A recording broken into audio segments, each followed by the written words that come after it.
jenis dan pembentukan identitas. Apa itu identitas? Identitas adalah suatu hal yang membedahi individu atau kelompok lain dengan individu atau kelompok lainnya. Nah, biasanya bisa terbentuk secara alamiah atau rekayasa sosial. Nah, identitas sendiri terbagi menjadi 4. Yang pertama yaitu pembentukan identitas individu secara alami. Nah, pembentukan identitas individu secara alami ini adalah pembentukan identitas bawaan sejak lahir, seperti misalkan warna kulit, jenis kulit, tinggi badan, dan lain-lainnya. Nah, yang kedua itu ada pembentukan identitas kelompok secara rekayasa sosial. Nah, pembentukan identitas secara rekayasa sosial ini terjadi karena adanya kesepakatan atau bawaan dari interaksi sosial. Nah, yang ketiga ada jenis pembentukan identitas individu secara rekayasa sosial. Nah, pembentukan ini terjadi karena adanya kesepakatan atau interaksi sosial dari satu individu dengan individu lainnya. Misalkan kita berinteraksi di masyarakat. Nah, yang keempat adalah pembentukan identitas kelompok secara sosial. Nah, pembentukan identitas secara kelompok ini contohnya misalkan kayak sekolah, klub, bangsa. Nah, kalau misalkan bangsa Indonesia ini pembentukan identitas rekayasa sosialnya terjadi karena adanya perjuangan dan kebersamaan. Kita sebagai warga negara Indonesia sudah seharusnya mengetahui hubungan antara Pancasila dan juga identitas bangsa. Pancasila digali dari nilai-nilai dan kearifan lokal Nusantara. Bukan hanya dari hasil pemikiran seseorang, Pancasila dan identitas bangsa saling terkait dan tidak bisa dipisahkan. Pancasila juga menjadi jawaban bagi bangsa Indonesia yang majemuk, yaitu beragam suku, budaya, bangsa, dan bahasanya. Selain itu, Pancasila tidak hanya dihafalkan tetapi juga diamalkan di dalam kehidupan sehari-hari, karena sebagai pedoman hidup untuk menjaga persatuan di tengah perbedaan. Selain itu, kita juga sudah seharusnya mengenali dan menyadari identitas bangsa Indonesia. Mulai dari manusia adalah makhluk sosial yang pasti akan melakukan interaksi, entah itu interaksi antar individu maupun antar kelompok. Interaksi sendiri mempengaruhi tindakan, sikap, dan juga pemahaman orang lain terhadap kita. Nah, kalau sosialisasi sendiri merupakan proses mengenali orang lain melalui penanaman adat, nilai, dan juga cara pandang dari satu generasi ke generasi berikutnya dalam masyarakat. Sosialisasi sendiri juga membantu kelompok ataupun individu dalam menyepakati nilai-nilai dan identitas bersama. Nah, seperti yang kita tahu, jumlah penduduk Indonesia itu sangat beragam.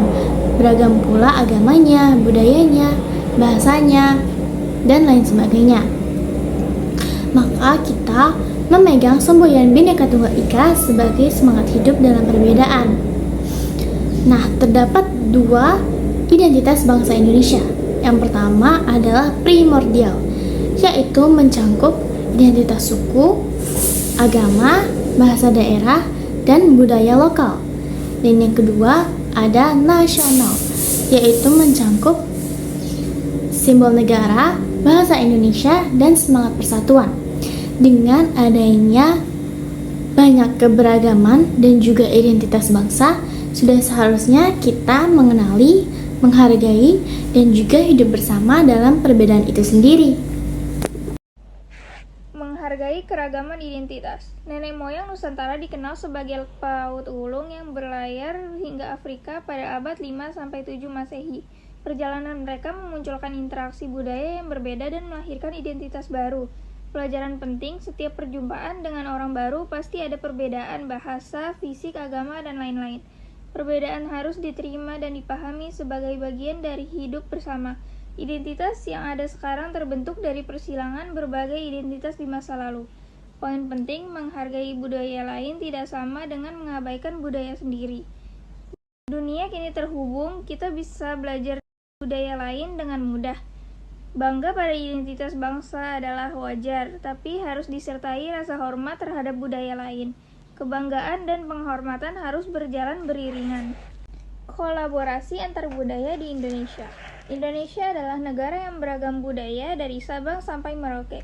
Kebudayaan-kebudayaan yang beragam dapat bekerja sama dan berkolaborasi untuk menciptakan harmonisasi dan karya kebudayaan yang baru. Kolaborasi antar budaya dapat memperkuat identitas nasional sambil menjaga jati diri masing-masing. Contohnya, komposisi anggota sidang BPUPK yang beragam suku dan agama dapat bekerja sama untuk mencapai tujuan bersama. Dengan semangat kolaboratif, perbedaan dapat menjadi kekuatan untuk menciptakan sesuatu yang baru dan bermanfaat. Keenam, konflik Poso tahun 1998 sampai 2001. Konflik antara kelompok Muslim dan Kristen dan diakhiri dengan penandatanganan Deklarasi Malino pada tahun 2001.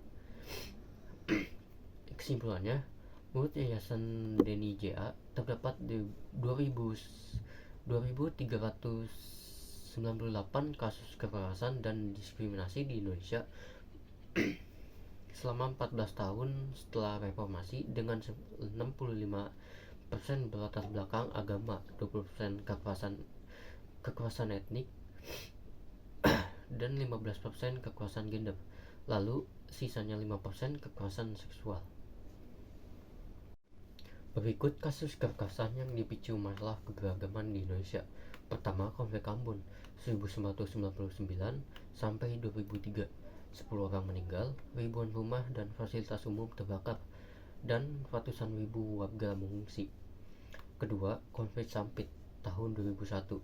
469 orang meninggal, 108 orang mengungsi, dan konflik terjadi karena persaingan ekonomi antara suku Dayak dan suku Madura. Ketiga, kerusuhan Mei 1998. Banyak korban meninggal, pemerkosaan, dan 70.000 orang mengungsi. Peristiwa ini menyebabkan Soeharto mundur sebagai presiden. Keempat, konflik Ahmadiyah tahun 2016 sampai 2017. Tidak ada korban jiwa besar, tetapi mendapat sorotan media kuat dan para pengungsi masih belum jelas nasibnya. Kelima, konflik Lampung tahun 2012. 14 orang meninggal dan ribuan orang mengungsi. Terakhir, konflik Poso tahun 1998 sampai 2001. Konflik antara kelompok Muslim dan Kristen dan diakhiri dengan penandatanganan Deklarasi Muslimah pada 2001. Ya, selanjutnya kita tuh bakal ini kasus diskriminasi terhadap minoritas di Indonesia. Jadi menurut survei Komnas Penelitian dan Pembangunan menyebutkan bahwa misalkan kasus diskriminasi ini tuh terjadi karena kurangnya kesadaran masyarakat Indonesia. Dan juga menurut indeks kerukunan umat beragama itu mengalami fluktuatif atau ketidakseimbangan, di mana skor kita itu cuma mencapai 73,83. Dan juga ini tuh terjadi karena tingkat toleransi di Indonesia itu menurun. Skor inklusiveness toleransi masyarakat Indonesia pada 2019 itu cuma 39,96. Hal ini tuh menempatkan Indonesia di urutan ke 99 dari 149 negara.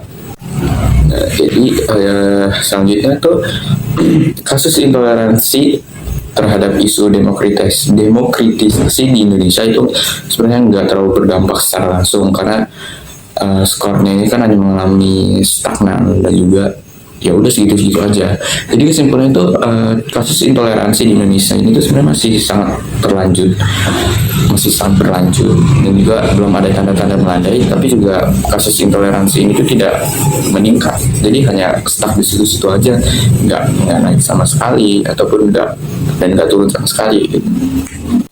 Ya, pada bab selanjutnya kita bakal belajar dari kekayaan tradisi di Indonesia. Nah, jadi kekayaan tradisi Indonesia ini merupakan salah satu hal yang wajib banget kita pelajarin, karena dengan itu kita juga bisa belajar tentang kekayaan tradisi Indonesia itu ada apa aja, dan juga kita juga belajar bahwa tradisi di Indonesia itu merupakan salah satu kebudayaan yang sangat melimpah dan juga kaya, di mana kita ini tuh harus menjaga dengan sangat baik.